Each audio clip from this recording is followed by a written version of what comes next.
રાષ્ટ્રીય pulse polio રસીકરણ અભિયાન ભારત સરકાર તથા ગુજરાત સરકારના આરોગ્ય અને પરિવાર કલ્યાણ વિભાગના માર્ગદર્શન હેઠળ જામનગર મહાનગરપાલિકા આરોગ્ય શાખા દ્વારા આજરોજ રાષ્ટ્રીય પલ્સ પોલિયો રસીકરણ અભિયાન 2026નું આયોજનની શરૂઆત કરવામાં આવેલ. મેયર મોનિકા વ્યાસ, ધારાસભ્ય દિવ્યેશ અકબરી સહિતના અધિકારીઓ તથા પદાધિકારીઓ હાજર રહેલ.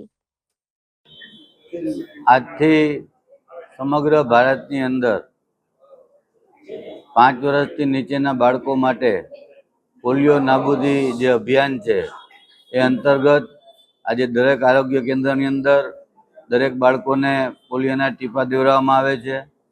જે બાળકો બાકી રહી ગયેલા હોય એને આવતીકાલથી સમગ્ર જામનગરની અંદર ઘરે ઘરે જઈને આરોગ્ય વિભાગની ટીમ છે એ ઘરે ઘરે જઈને બાળકોને, જે બાકી બાળકો રહી ગયા હોય એને પોલિયોના રસીકરણ આપવામાં આવશે. જે બાળકો 5 વર્ષની નીચે છે એને અલગ અલગ તબક્કે આ ડોઝ દેવામાં આવે છે કે જેથી આપણા દેશ અને સમગ્ર વિશ્વની જે કલ્પના છે કે પોલિયો નાબૂદી, એની તરફ જે પણ કોઈના 5 વર્ષ નીચેના બાળકો હોય એ આ ડોઝથી વંચિત ન રહી જાય એની સૌને વિનંતી કરું છું. સાથોસાથ બાળકોને અમુક ટાઈમે જે રસીકરણ કરવામાં આવે છે એ પણ મહાનગરપાલિકા દ્વારા, આરોગ્ય વિભાગ દ્વારા બાળકોને અલગ અલગ સમયે અલગ પ્રકારના રસીકરણ કરવામાં આવે છે. એની માટે પણ હું દરેક વાલીઓને વિનંતી કરું છું કે આપણા બાળકો કોઈ રસીથી વંચિત ન રહી જાય એની કાળજી રાખી આપણું બાળક સ્વચ્છ રહે, તંદુરસ્ત રહે, કે જે દેશનું આવનાર નાગરિક છે એ તંદુરસ્ત રહે એવી સૌને અપીલ કરું છું.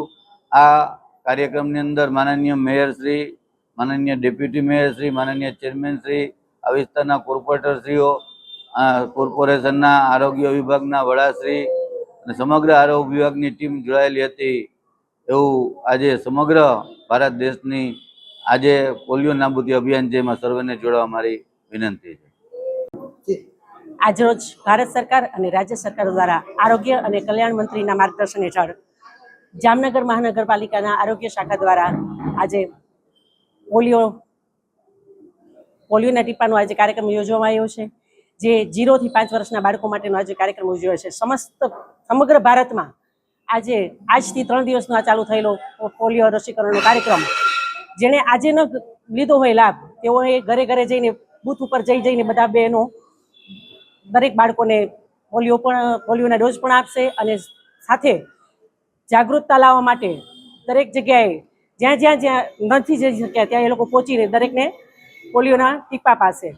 ભારતમાં તો પોલિયો મુક્ત થવા જઈ રહ્યો છે, પણ અમુક દેશોમાં જે પોલિયો છે તે હજી પણ વધી રહ્યો છે. તો એનો ચેપ ન લાગે, કારણ કે નાના બાળકોને એનો ચેપ ઝડપથી લાગે છે, એનો ચેપ ન લાગે તો સરકાર દ્વારા એનું આયોજન કરવામાં આવ્યું છે. તો હું સર્વને અપીલ કરું છું કે દરેક લોકો પોતાના 0 થી 5 વર્ષના બાળકોને પોલિયોનો ડોઝ પીવડાવે.